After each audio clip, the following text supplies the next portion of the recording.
Greetings, listeners. Welcome to Consulting Between Friends. I am your host, Michael Holmes Jr. I appreciate the constant support. It means a lot.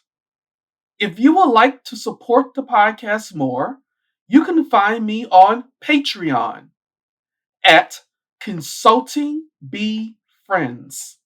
Once again, at Consulting Be Friends, where I do Q&A episodes for subscribers as well interviews with subscribers. You can also find merchandise on Spring. Both links will be in the description. Thanks again and enjoy the show. When someone is in the process of purchasing anything they want, it requires some knowledge of money. With this knowledge, anything is possible, but some people don't understand how to spend or even save money. One way to understand money is by being financially literate. Financial literacy is basically understanding how to manage money and how to spend it wisely. Some people may require assistance from a professional. A financial advisor is someone who has the knowledge to teach someone the importance of managing money on a larger scale. If you have some issues with finances, this episode will be a great listen. I will be interviewing Ryan Daniels. Ryan has his own financial business called R Finances. Ryan has been a licensed financial advisor for over 5 years and will be sharing some information today. The topic is the art of financial wellness. We will return after a message from our sponsor. Everyone is always planning things, and advertising is needed to make it happen. So, if it's personal or business, let Pinpoint Designs and Images solve that problem. With Pinpoint Designs and Images LLC, you will receive quality work and professional service at a great price. The service that is offered: flyers, business cards, programs, invitations, photo books, ad booklets, and much more. Michael Holmes Jr., owner/principal designer of Pinpoint Designs and Images LLC, contact me by email or social media. Email address is pinpointdesignsandImages@gmail.com, and Instagram Pinpoint Designs, and Facebook Pinpoint Designs and Images. We are back. Before the interview begins, I want to give you a little background on Ryan Daniels. He is married and has 3 children. Ryan is a native of Readings, Pennsylvania.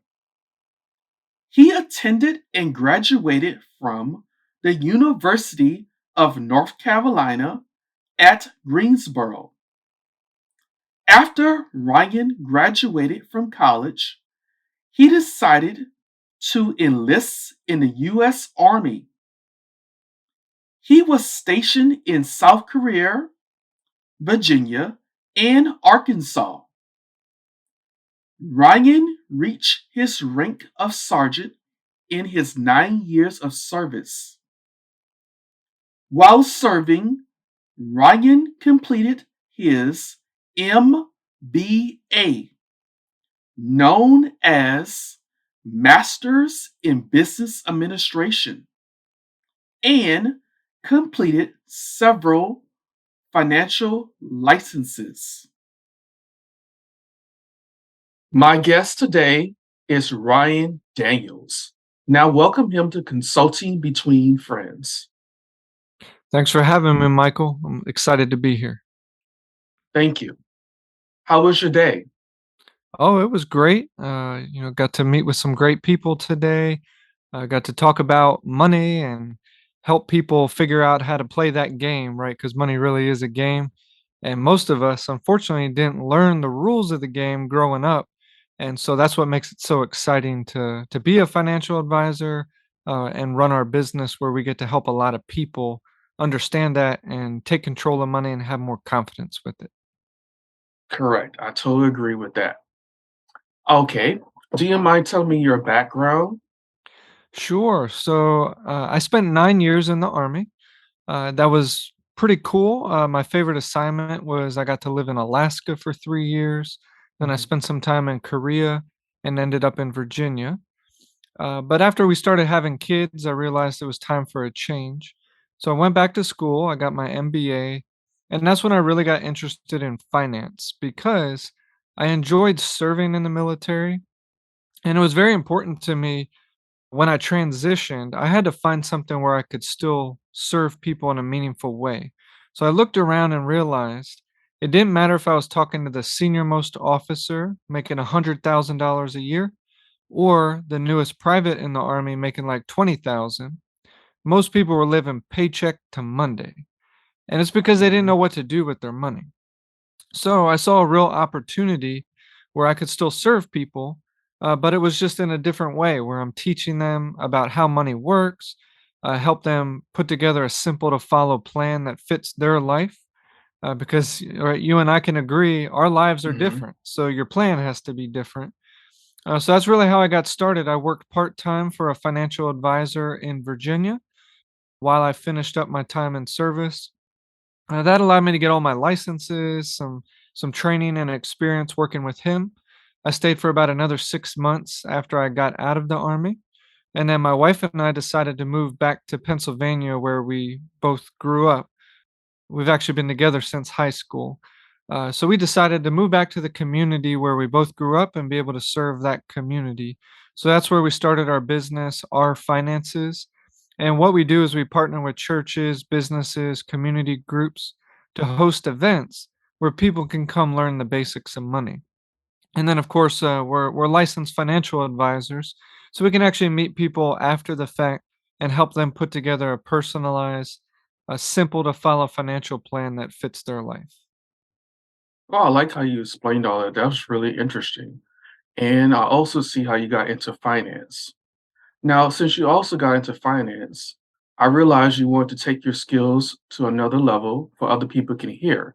So I realized you have a podcast. Do you mind telling my listeners about your podcast? Sure. So our podcast is called "Say Hi to Money." Right, a little bit catchy because most people are scared to death when it comes to money. Hmm. When the topic of it comes off, they either leave the room. They wanna be like the ostrich effect, and if they have some money problems, they just wanna bury their head in the sand and hope it all works out. Well, we all know hope's not a plan, so, I started the podcast, during the pandemic and all that, where I realized everybody's at home, everybody's searching for answers because it felt like the world was falling apart. Hmm. And, if you turn on the news, you listen to most financial advisors, they make it sound really, really complicated, but money is actually very simple.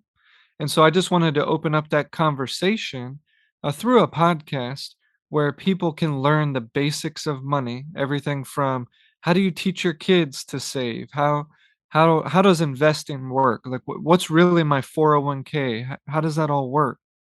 And I just do it very relaxed. There's no complicated language and it's just very easy to understand. Well, all that makes sense. I like how you just explained yourself. And I also like how you said about your podcast. And I have listened to your podcast quite a few times already.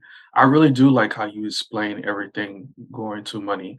Because some people do use certain type of jargon that's really complicated that some people don't understand on a regular basis. But you break it down for everybody to understand what is going on that matters the most. Thank you. You're welcome. Well, now we're going to start with the questions. What are some techniques you have to offer someone who has trouble managing money? Well, Michael, I think the reason people struggle managing money, because as I mentioned, most people weren't taught what to do. Now, the good Mm-hmm. news is managing money is a skill. So just Mm-hmm. like riding a bike or maybe your job as a plumber or something requires a skill can be learned.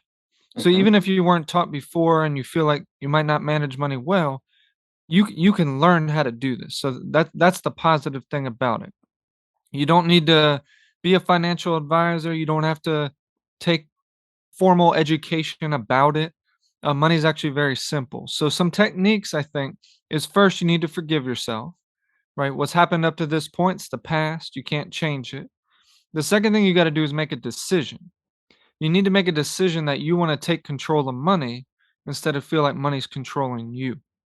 So once you make that decision, now you're able to make a plan moving forward.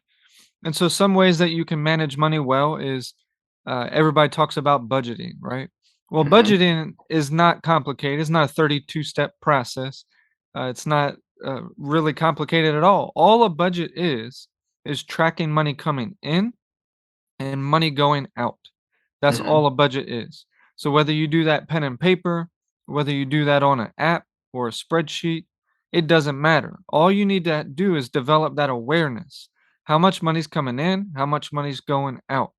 And so what people are feeling is they look at the end of the month and their bank account's only got a few dollars in it and they're like, "What happened?" Mm-hmm. Well, it all goes back to our daily decisions. So what are your goals? Why do you want to manage money better? Is it you want to save up for a down payment on a house? Do you want to be a better role model for your kids so they don't struggle with money? Do you want to start investing for your future, right? Get money working for you so someday you don't have to work for money. Once you identify those goals, now you can put the building blocks in place. After the budget, then it's going to be, paying down your debt, building emergency funds, that way, if you get a flat car tire or something, you're not going into debt. You got the money to do it. And then, of course, we all need to invest for our future so we can stop working someday. So I think really the technique just comes down to first, forgive yourself. Mm-hmm. Then you need to make a decision that you want to take control of money. And then three is just get the basics in place. Start with your budget, develop a plan to pay down debt, get your emergency fund in place, and then start investing for your future. Well, I like how you explain that. And then another thing about it is you basically broke it down for people to understand just the basics, which is really important. You have to find out what matters to you when you are trying to save some money and create a budget, correct? Exactly. Yep. Yeah, that's the motivator for you. If it's not important to you, then you're not gonna do it, right? So it's Hmm. no different than going to the gym. Somebody says they wanna lose weight, but they never get out of bed, put on their gym clothes, and go to the gym, then losing weight's really not that important to them. They have Hmm. to think about, "Why do I wanna lose weight?" Right? That's really the reason behind it. It's not just by saying, "I wanna lose weight." It's, "I want to be able to fit in a wedding dress," or I want to be able to live till I'm 90 years old. So, Hmm. it has to be a bigger why. And financially, it's the same thing. Do you want to leave a legacy for your kids? Do you want to go from renting to home ownership? Do you want to be able to stop working someday? That's really your why, and that'll motivate you to stick to your plan. That makes sense. I do agree with that. Awesome. Okay, what's going on right now in the economy? It's a big thing going on, which is called inflation. Do you mind explaining what inflation is? Sure. The simple definition of inflation is too many dollars chasing too few goods. So, in other words, that instead of, let's say, a dollar chasing an item that costs $1, you now have $3 chasing that one item. So that's what makes the cost of things go up, is because we have too much money printed and in circulation, and not enough goods and services being created. And we Mhm. could go into the details about why that happened, but I think everybody gets a sense of that. A lot of it was due to the pandemic where we were trying to resolve Mhm. those issues, and we put out a lot of like stimulus money. We uh, gave money to like businesses and things to get their feet back on the ground, and we really didn't produce anything because everybody was at home, right? The Mhm. economy was shut down. So now we have too many dollars in circulation chasing too few goods. So we've all heard like the supply chain issues, all of that. Yes. There's not enough stuffs out there being produced yet to catch up with the amount of money in circulation. Well, I can agree. That was a good example how you explain what inflation is. What you given that example is going to lead to my next question. With the inflation problem now, what can someone do to not struggle in the economy? Yeah, so I think the biggest thing goes back to what do we all use on a daily basis? So an easy example would be food, right? So Mhm. food is super expensive. It's like doubled from what it used to be. And so what a family can do, I highly recommend meal planning. That's been a game changer for my wife and I. We started working on that when we got married, but we know what meals we like to cook and approximately how much each of those costs. So, as an example, if your food budget needs to be $400 a month for your family, then obviously that breaks down to about $100 per week. So, if you have a list of meals that you like to cook, figure out about how much they cost. And then when you're planning out your week before you go to the grocery store, pick out meals that equal $100. So that's one way to do it because if you just go to the grocery store and just start putting stuff in your cart, it's going to add up really quickly. Mhm. Obviously, you can save some money looking at whatever they have on sale, buy stuff in bulk. What I always look for is meat. Whenever you see that on sale, I might buy 2 packs of hamburger instead of just one because it's like 50 cents less a pound. Those are just little things that you can do. The other thing would be, unfortunately, you just got to tighten up your budget. So you might enjoy going out to lunch with your coworkers, but you might have Mhm. to cut that back to just once or twice a week Mhm. if you do it 5 days a week right now. And so here's an interesting stat for you, Michael. Most families I meet with, on average, they waste or spend unnecessarily each month $400 to $1,000 or more per month on things like eating out, going to the movies, clicking around, buying stuff on Amazon that they don't need, right? Those types of daily decisions really will make a difference for you on your needs. So you need food, water, clothing, shelter, all the basics. If you're struggling to do that, then look to those extras that you're doing and tighten it down until inflation, the economy gets back in check. Mhm. Well, I like how you explain that because a lot of people do struggle, and I could admit I'm one of those people who do struggle. Yeah. Well, it's a common thing. I feel like everything happens so fast, right? Mhm. We're all used to living our life. Everything was great, and then the pandemic happened, and now we're hit with all this inflation. It just feels like you're in a boxing ring and you just can't get back up. So I think what it is just regroup, decide what you want, and then just keep a positive mindset. Know that it's temporary, right? And I'm a firm Mhm. believer in it's not how much money you make, it's how much money you keep. Mhm. So you might not be able to live the lifestyle, all of its frills and everything right now, but if you do the proper planning and make the decisions now to manage your money, then later on you're going to be able to do all that. So there's a Mhm. great quote where it says, "Do today what others won't, so you can have tomorrow what others don't."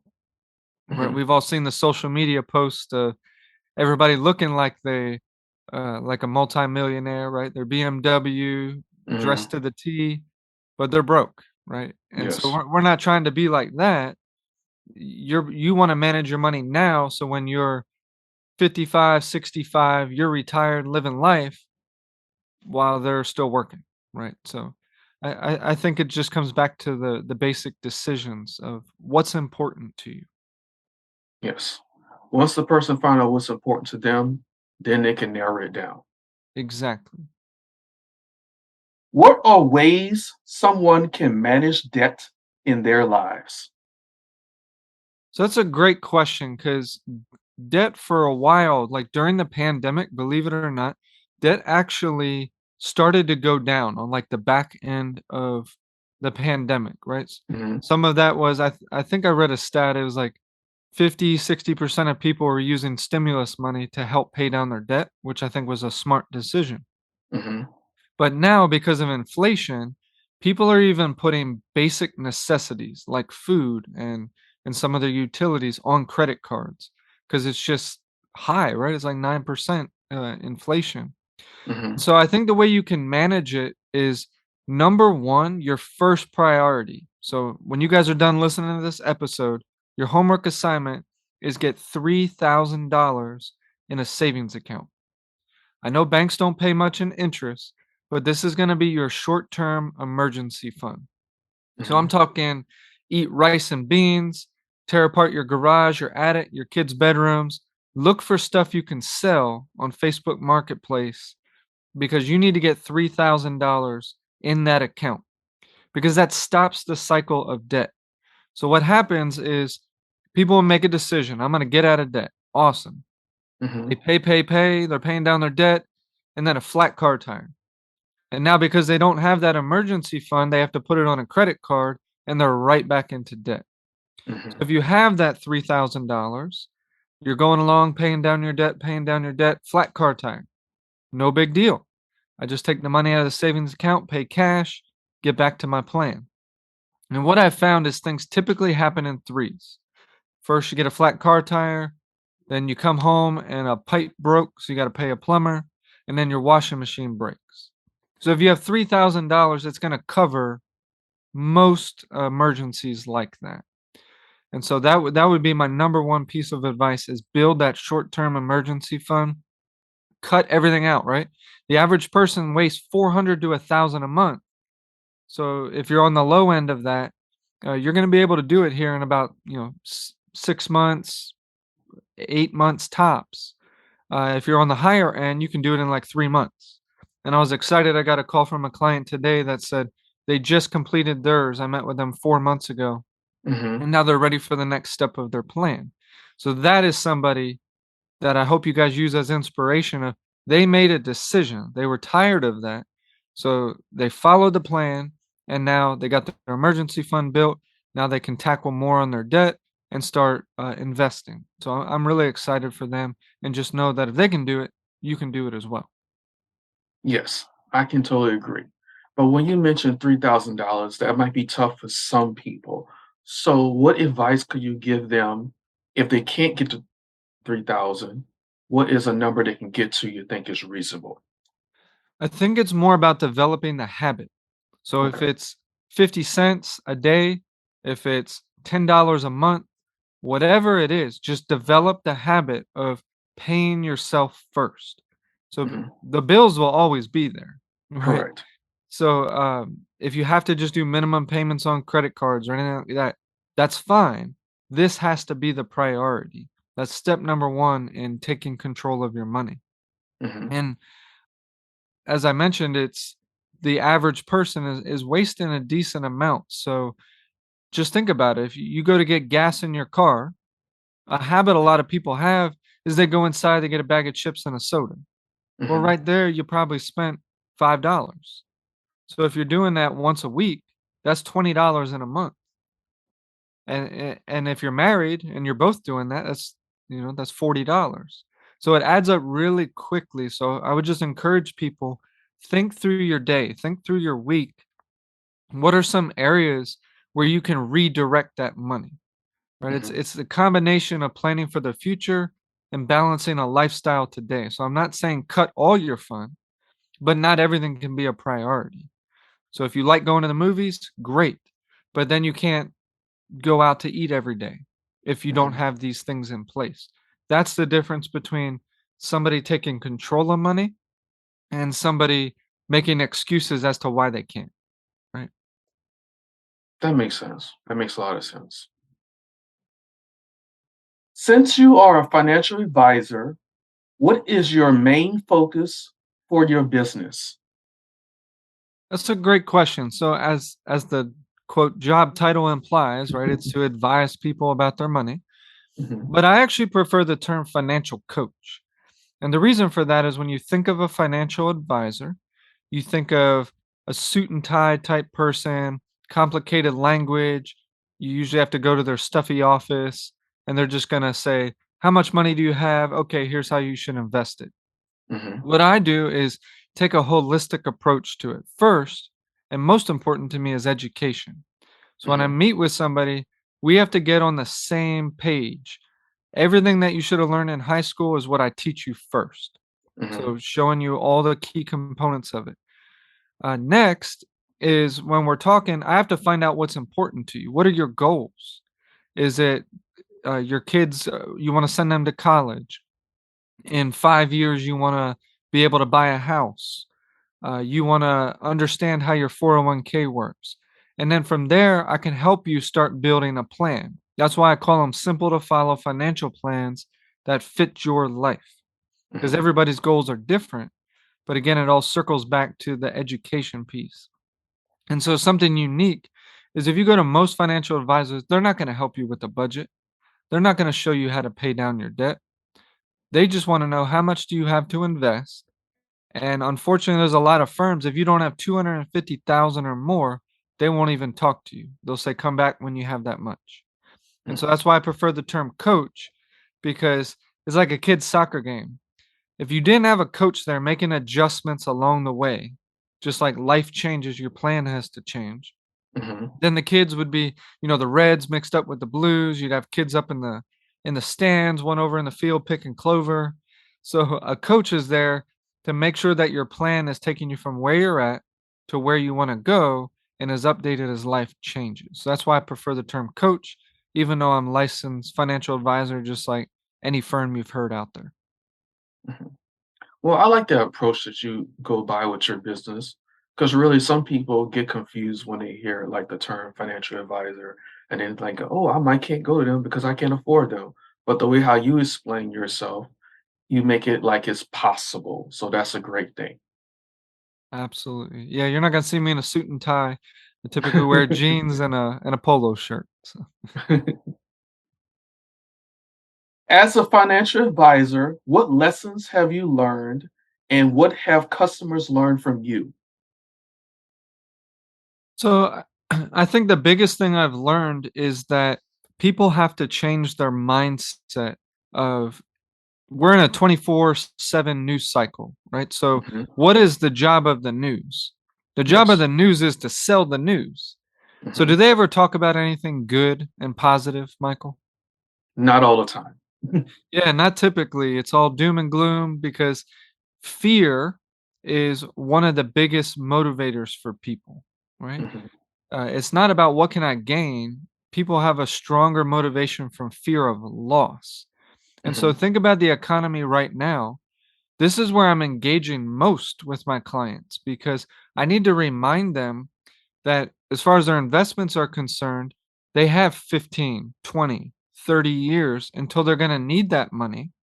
And this is when the wealthy people become very wealthy, right? Mhm. Everything's on sale.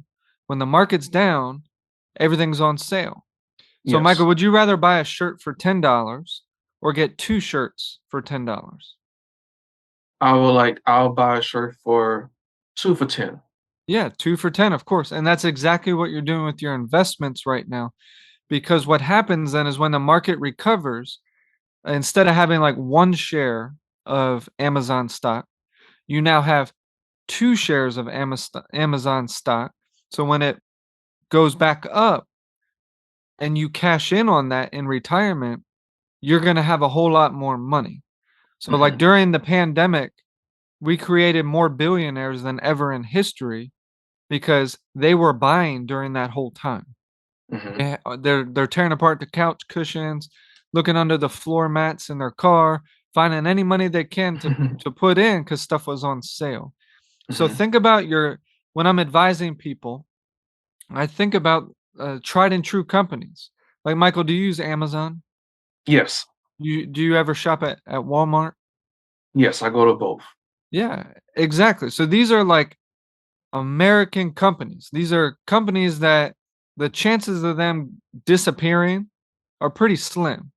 And I don't really advise people on individual stocks. I'm just illustrating a point Hmm. that if you're investing in quality mutual funds or ETFs, that you're investing in quality companies that even though the market's down right now, those businesses are not going anywhere. They're gonna recover. And as long as they're making a profit, which that's the point of a business, you're Hmm. gonna be okay. So just ride it out. It's common for the market to go up, it goes back down, but it goes back up again over time. And so I think it's just a mindset people have to get used to of stay focused on your long-term strategy and don't ever make decisions based on emotions.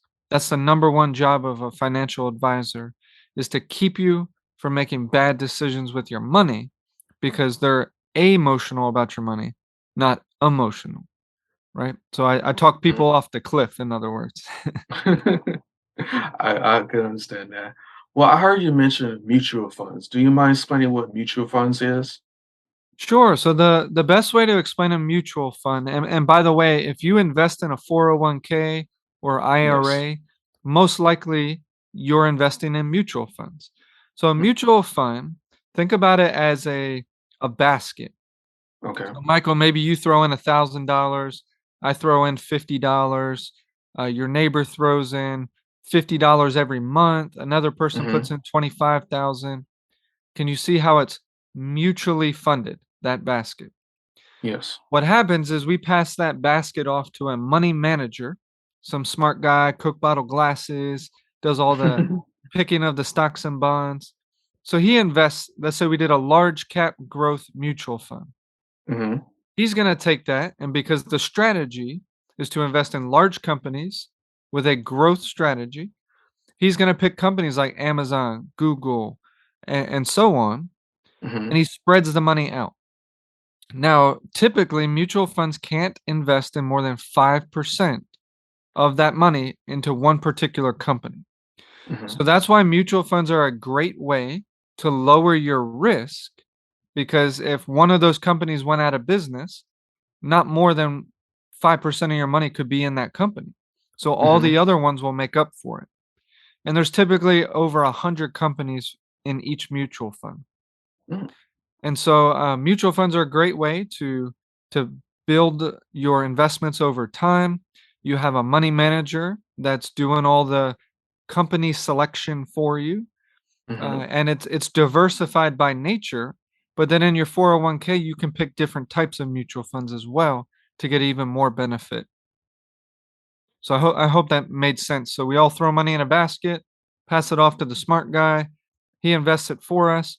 So we're getting all of the best we can out of when companies grow, but we're reducing our risk at the same time because we're not a wolf of Wall Street, right? We're not trying to pick the best Yes. stock. Correct. We're getting the best of both worlds. Yes, I agree. Well, I like how you did explain mutual funds, and I know you mentioned a 401k. Now, for people who do not have a 401k and they still would like to get a mutual fund, is it possible?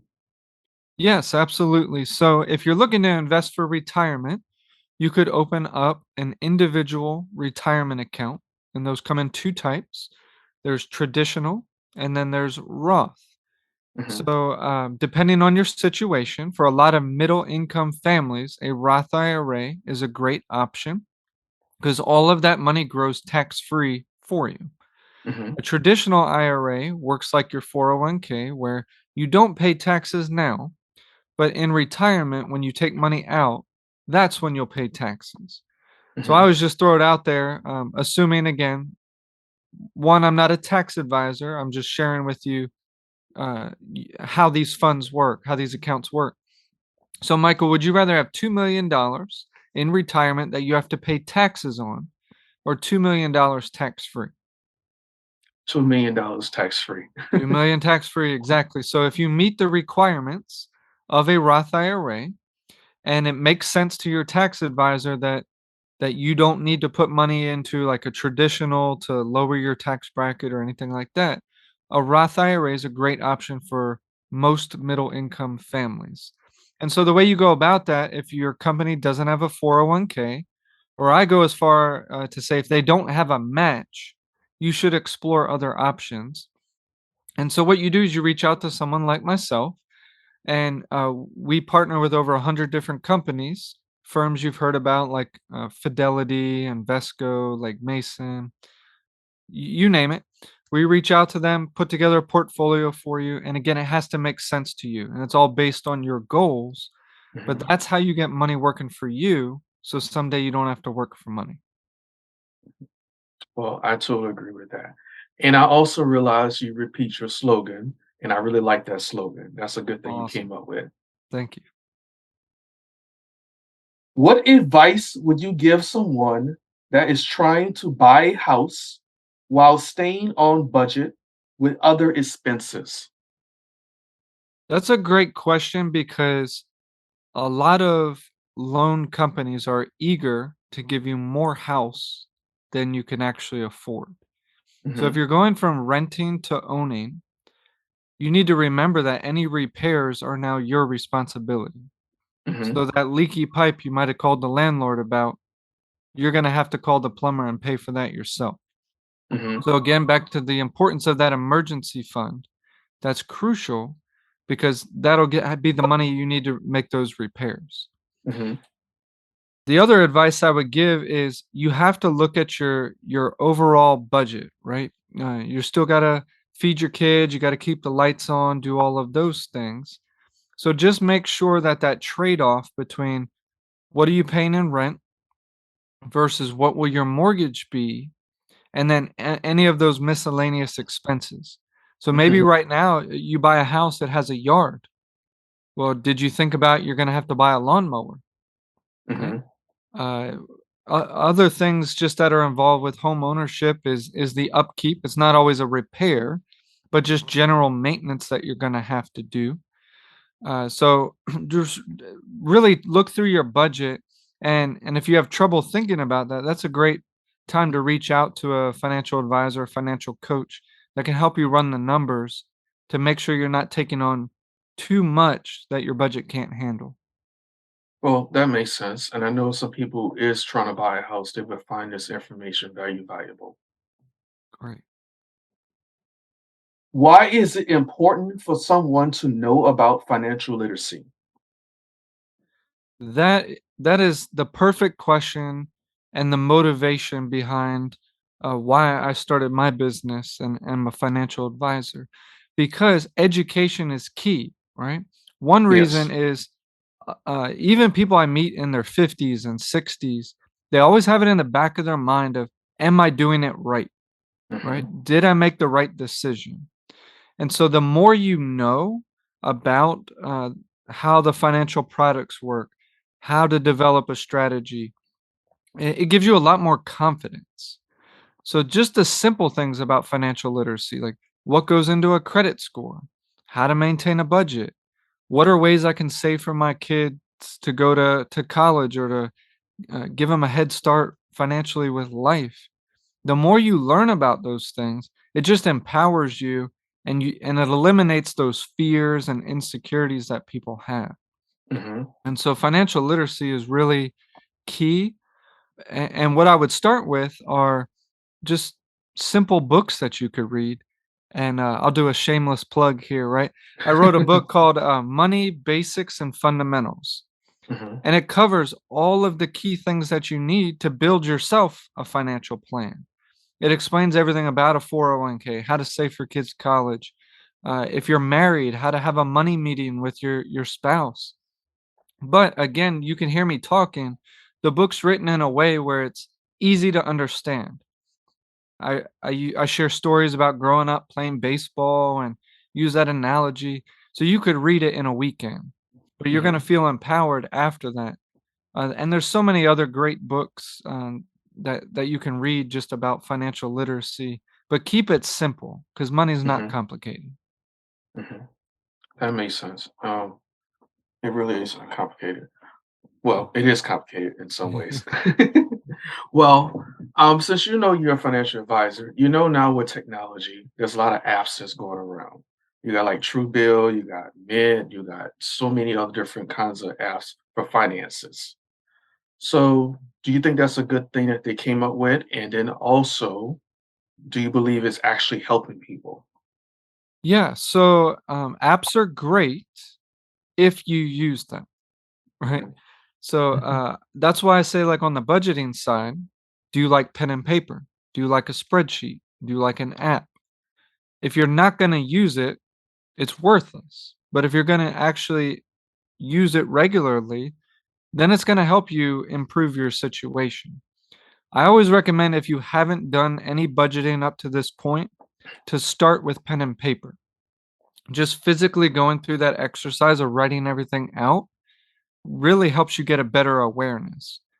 If you live a busy lifestyle, maybe an app works great because everything kind of syncs to it. If you're using credit cards and then paying them off, whatever, it'll categorize everything for you. mhm, So if you need that efficiency, that might be your best option. My wife and I, we use a spreadsheet, so we have it laid out, and then once a month, well, we meet every week just to do our money meeting where we're just kind of touching base. But once a month, we add everything up for the month then and plug it in there, and it calculates everything for us.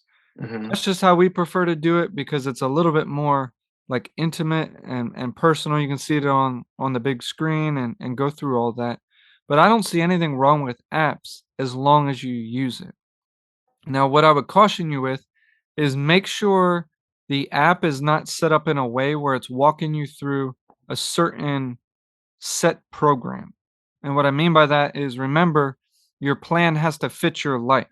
So there's mhm, no cookie cutter approach. And that's really the issue I have with a lot of financial literacy programs out there is they treat everybody the same. mhm. And so you need to make sure you're customizing that for yourself. That makes sense because everybody budget is totally different and their goals are totally different. So you can't go Exactly. by the same plan. What advice can you offer parents who want to teach their children about money? I really like that question because I have three daughters of my own, all under the age of 7. And so it's on my mind all the time, right? We all want to Mhm, set our kids up for success. And so I think most parents right now, if I ask them, what did you learn about money in school? What do you think mhm. they would say, Michael? Not much. Not much, exactly. But how often do you use money? Every single day. Every day. So there is the problem. So the solution is obviously to learn about it yourself. So that way you Mhm, can be the example. But then I think we need to change our attitude about money. mhm, So I don't know if your experience was the same as mine, but I find for most people, growing up, their parents didn't talk about money very often. Like mhm, money was private. You might have heard that it's rude to talk about money. And I think we need to change that narrative mhm, where if you're expected as an adult to manage money well, mhm, but that you weren't taught how to do it and you never heard conversations about it at home, that's pretty tough to be expected to manage it well with no experience or exposure to it. So mhm, parents now, what I think we need to do is talk about it all the time. mhm, So when you're at the grocery store, teach your kids little things like, I'm gonna buy this size cinnamon instead of this size because look at the unit price, right? That little number at the top left, it's actually cheaper to get this one per pound than this one. Like mhm, consumer type education is great for kids. The other one is teaching them the habit of saving. Pay yourself first. mhm, So I'll give you the example. My daughter just celebrated her 7th birthday and mhm, she got some money in cards, from relatives. And so we're instilling in her the habit of you always save some money. So we made mhm, her take a portion of that and we put it into her investment account. And then the rest of it, she could use that to buy something that she wanted, right? Whether it was mhm, books or toys, whatever she decided. But that's a simple thing because now what do you think is going to happen to her as she gets older and then becomes an adult? It's a habit. She's not even going to think twice about spending everything she has because already second nature. Oh, I got $100. I got to take, $20 and put it into savings or my investments. Like she already Hmm. knows that. Yes. So I think that's what parents can do is one, develop the habits yourself. And if you have trouble doing that on your own, that's why you need to reach out to a coach or advisor to show you what to do. Hmm. And then give yourself some grace, right? You've been on the earth 25, 35 years. You're going to make some mistakes, and that's okay. Hmm. But don't be afraid to talk about it either.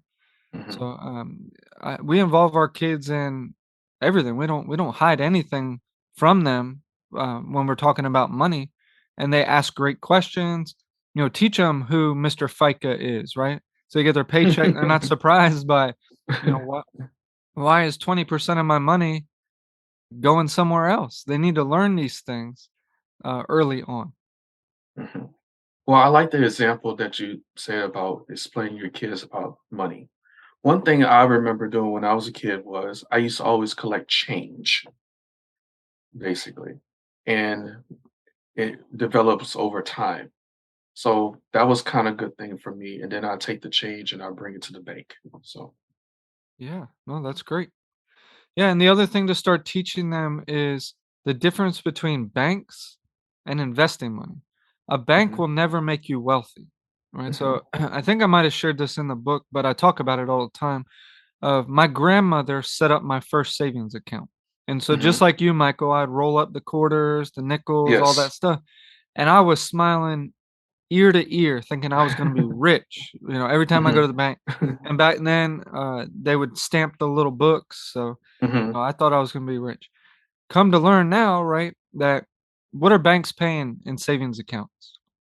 Not much. They're really not paying that much. Yeah, like less than 1%. You might find an Hmm. online bank that's a little over 1, but usually like 0.03 right now. Hmm. If inflation's 9% and you're only making 0.03, you're losing money if it's in the bank. hmm So we need to maintain our purchasing power. Like a dollar needs to spend like a dollar next year or more. hmm When your kids get their first job, and it could be a part-time, barista or bagging groceries, whatever it is, they can actually set up like an IRA already. So you can mm already get them in that habit of investing for their future. And even at younger ages, you've probably heard of like a 529 account for investing for college. Well, I don't wanna pigeonhole my kids into that they have to go to college.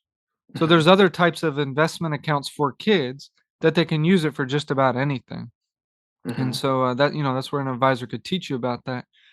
But yeah, I think just be open and honest with your kids. If you don't know something, there's so many books on it. I would shy away from a lot of YouTube videos because there is some terrible advice on YouTube videos unless you find like a reputable person. But just be careful on that. Read books and talk to somebody. Okay. Well, since you mentioned for the kids, and you say there's different things you can offer them. So, what are type accounts that they could be qualified for? Yeah, so there's the college 529 account that has to be used for higher education. Hmm. If it's not used for that, there's penalties involved. There's an account that I really like and a lot of people do because it can be used for anything at any age for the benefit of the child. So Hmm. let's say 2 years from now, they want to go to like a YMCA summer camp. Well, you Hmm. could take money out of this other type of account called an UTMA, Uniform Transfer to Minor Act, UTMA. And it's an investment account. You pick mutual funds, you pick whatever investments in it, and it grows. But then those funds can be used for the benefit of the child. Hmm. So, Michael, let's say you had kids and you need a new lawnmower to cut your lawn, and your son John he plays in the backyard. You can't use that money to buy a tractor because he plays in the yard, right? It has to be, like, a Yes. legit for the benefit of him, summer camp or music lessons, uniforms for Hmm. school, that type of stuff. Okay. Well, that's a good tip. I really like that because that will help a lot of parents out. Yeah. And plus, also, like we talking about budgeting, if you start Mhm. something like that, you could take the money, and that will also help them in school. Correct? Exactly. Yep, absolutely. What motivates you to accomplish your goals and keep you focused along the way? My motivation, well, it's kind of a couple things. So one is obviously as a parent, I want to provide everything I can for my wife and kids, right? So Hmm. that's a huge motivator. I don't ever want to have to be that father that says no or or isn't able to do everything I can to support my kids' dreams, right? Hmm. And so I always want them thinking big, and I want to be able to back it up with a check when that's due. Hmm. The second motivation, I think, is just being an example. So we have what's called a declaration statement along with vision boards and things in our dining room. Hmm. And on the declaration statement, it has real big in the middle. In this family, we dot dot dot, and then all around it is different statements. Hmm. So one of them is like, in this family, we put God first. In this family, we don't make excuses. We work hard. So you get the point of it's Hmm. we. I'm trying to instill in them a strong work ethic, dreaming big, and just that like you never give up. So you're only one breakthrough away. I'm sorry, one thing away from a major breakthrough. So if Hmm. somebody's goal is to I don't know, travel to Italy. Well, Hmm. for a lot of people, that might feel out of reach because it's probably expensive. But if you work hard, you save your money. It might not happen next year. It might happen 5 years, 10 years, maybe even 20 years. But you put your mind to it and you make it happen. And Yes. then the third thing is, I think all of us at our core wanna be a difference maker, right? We all Hmm. wanna have a bigger purpose where we made the world a better place than when we got here. And so Hmm. for me, that's why I love partnering with churches, businesses, community groups, and give those educational workshops because I feel like you can just see it on people's faces. They go Hmm. from feeling hopeless to, hey, I can do this. Hmm. It was really just that missing link of they were never taught what to do, but now that they know, they can take control of money instead of money controlling them, and that gives them a lot of confidence. And just think about all the issues that we have right now. Like so many people are depressed, so many people feel hopeless. They're just, the mental illness, all these things. Money is one of the biggest causes of that. And so if we can fix the money problem, and the reason I'm so active, like in the city here where we live in Reading, Pennsylvania, partnering with organizations there, is Reading's one of the poorest cities like in the country. Oh. But I always say, imagine if everybody did better with their money, how that would completely change the community for the better. Hmm. And everybody's like, yeah, of course. So your neighbors, your friends, your family members, if they all knew what to do, then they could do better. It's up to them at that point. So I Hmm. think that's what motivates me is just how many people can I empower to do better? And if I have to hold their hand along the way, that's why I'm able to do that as an advisor.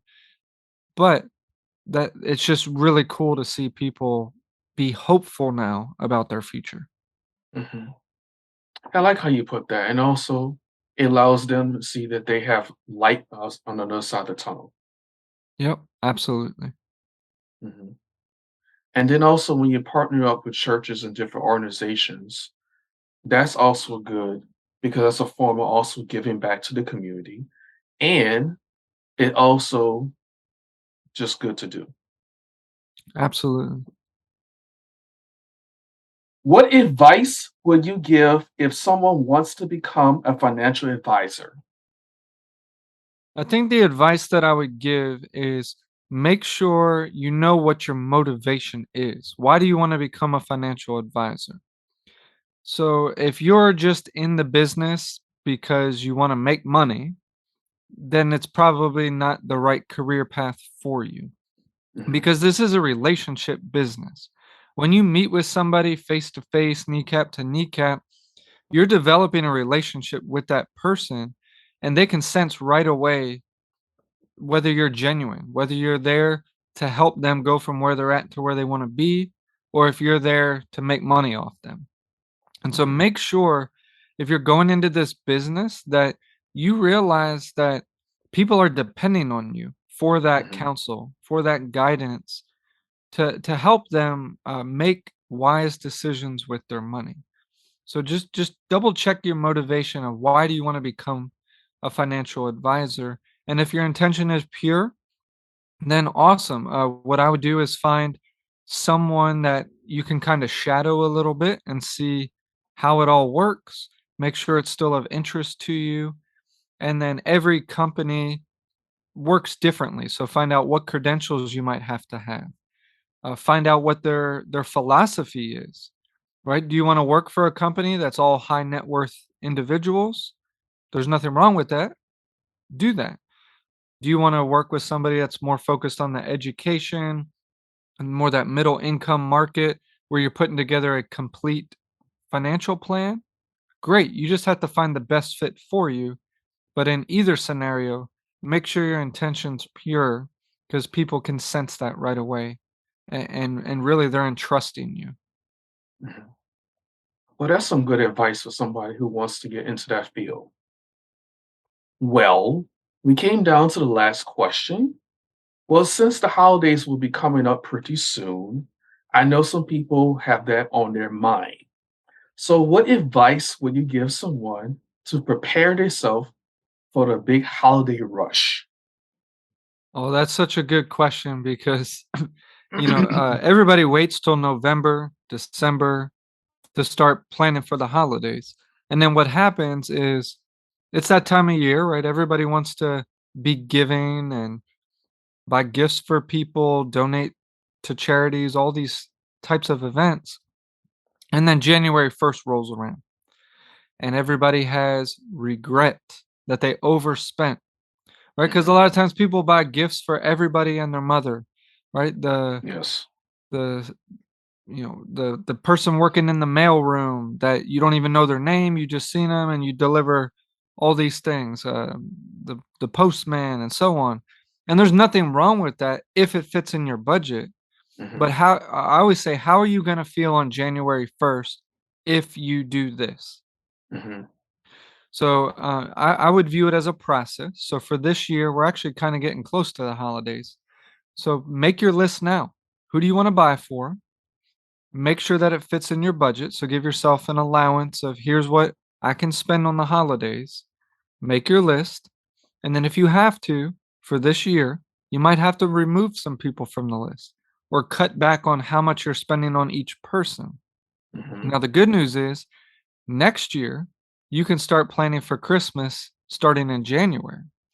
So if your goal is maybe you spend $1,200 at the holidays, if you started in January, that's $100 a month that you save.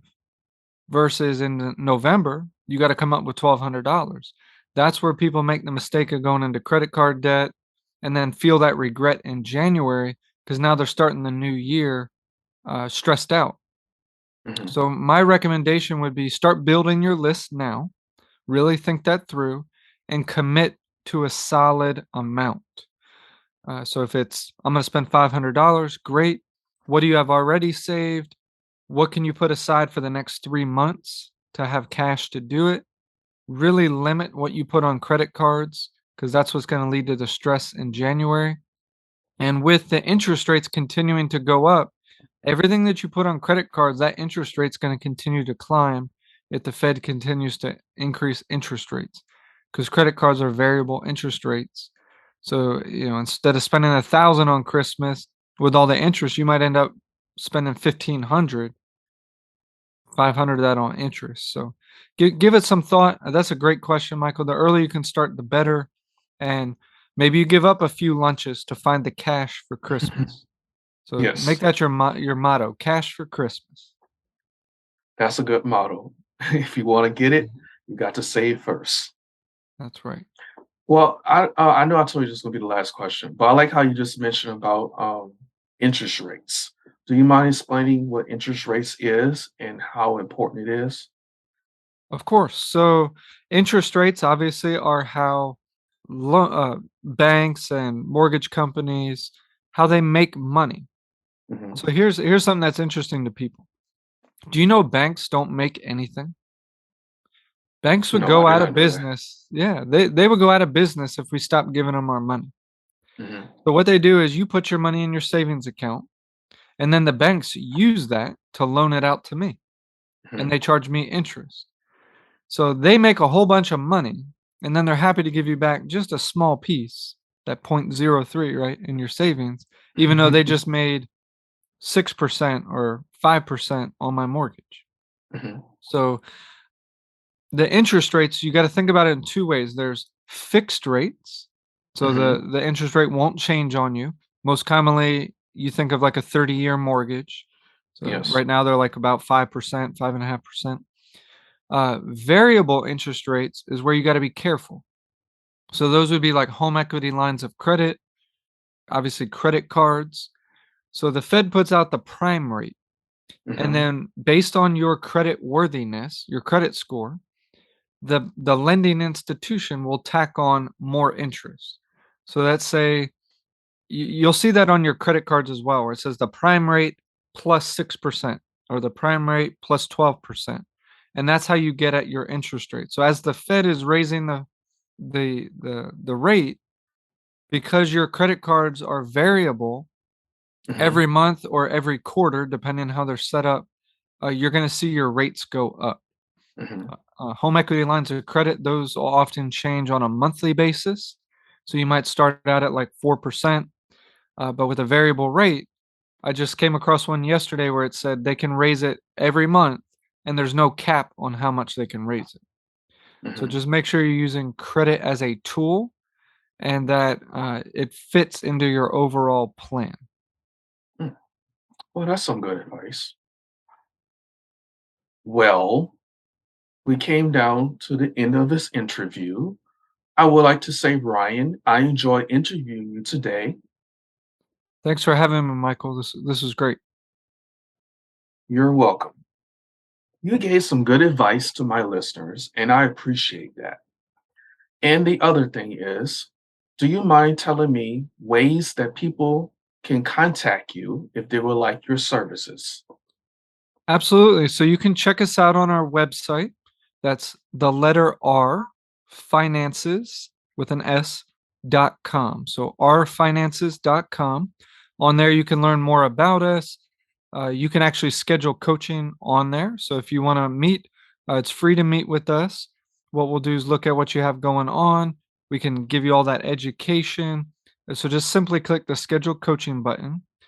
If you're looking just for education as well, or you're not quite sure that you're ready to meet with somebody, I would encourage you to join our private Facebook group.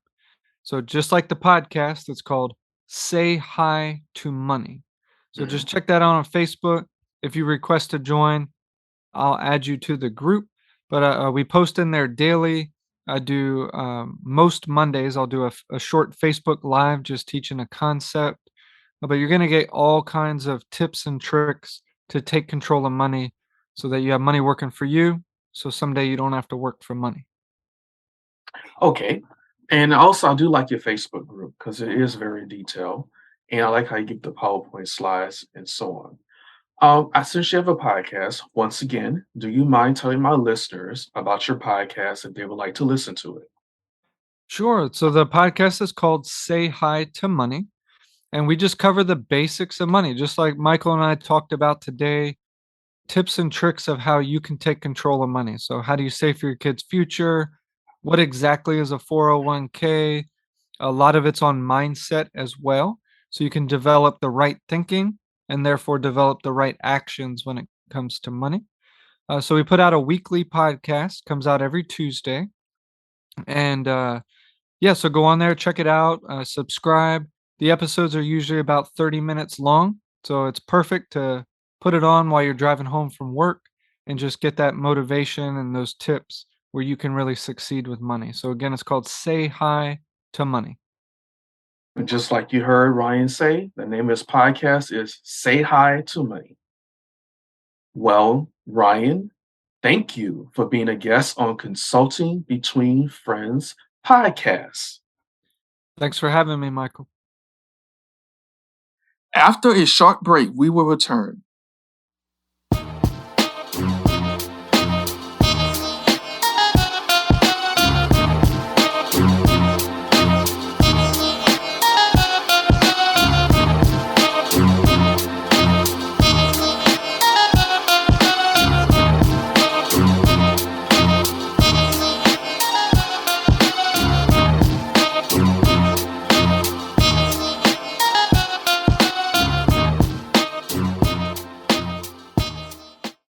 We are back. In closing, I hope you enjoyed today's episode as well as the information discussed it. Ryan does an excellent job explaining the importance of understanding money and creating wealth. I'm glad I had the opportunity to learn about finances on a deeper level from Ryan. I also hope you, the listener, will consider supporting his podcast. Say hi to money. One last thing, remember to support local businesses and invest in yourself. Thank you for listening to Consulting Between Friends. This podcast is available on Spotify, Google Podcasts, iHeartRadio, and Apple Podcasts, as well other platforms that are available. So like and subscribe. Need to contact us and leave us a comment? You can find us on Instagram at Consulting the letter B Friends. Once again, Consulting B Friends. An email address is consulting the letter B friends at gmail.com. Once again, consulting B friends at gmail.com. Consulting Between Friends now has a merch online store called Podcast Merch Headquarters. This is where you can buy merch to show your support for the podcast. Some items to choose from are t-shirts, tumblers, and hoodies, as well many other things I know you will appreciate. So take the time to review the items in the store. The link will be available in the podcast notes under Podcast Merch Headquarters. Consulting Between Friends now has a way for listeners to share their feedback about the podcast. The listeners can now share their feedback on Discord. The link will be available in the podcast notes and on the podcast website.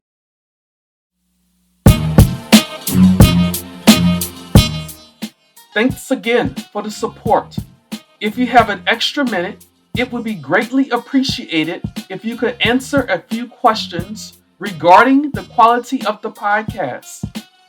The link will be in the description. Consulting Between Friends. Thanks to everyone for making this possible. The host, Michael Holmes Jr., the producer and content creator, Michael Holmes Jr., the artwork cover, Michael Holmes Jr., original music, a DJ named Slash, special guest, Ryan Daniels, our finances owner / licensed financial advisor, content distributor, My Producer Podcasts.